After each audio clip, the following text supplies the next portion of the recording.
The second day of this third Investec Test match at Edgbaston began disastrously for England, with Johnny Bairstow and then Ben Stokes out within 2 balls to the irrepressible Mitchell Johnson. Here are those 2 wickets in the second over of the day, 2 steepling bounces, horrible deliveries, and suddenly you felt Australia, well, they might only concede a lead of about 30 or 40 runs to England. But the credit must go initially to Moeen Ali and Stuart Broad. After the loss of Joe Root and then Jos Buttler, Moeen Ali and Stuart Broad really stuck it out very well and got England over the 200 and even beyond that, eventually to 281. It was those two left-handers playing in their very different ways that got England a decent score, a massive lead in the end of 140.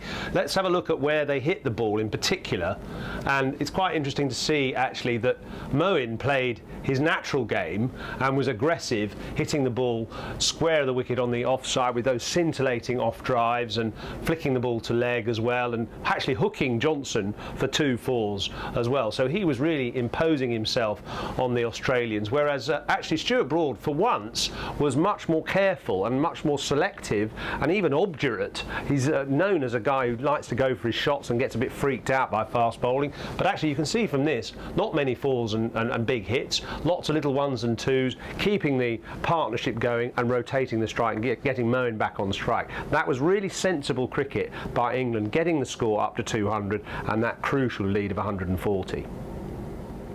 The key for England when Australia batted again was to make early inroads. They did that by getting the wicket of Chris Rogers this time instead of David Warner.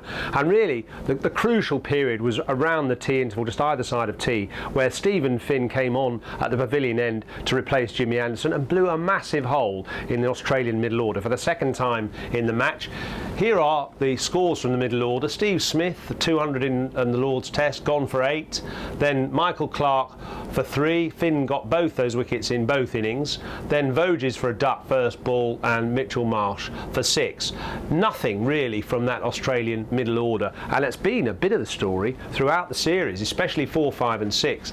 If we look here, looking ahead towards the next test, after England probably will polish off this victory fairly simply, there is a problem for Australia in the middle order. Michael Clarke, the captain, only 94 runs in the series so far. That's 6% of Australia's runs, so that's a very poor output.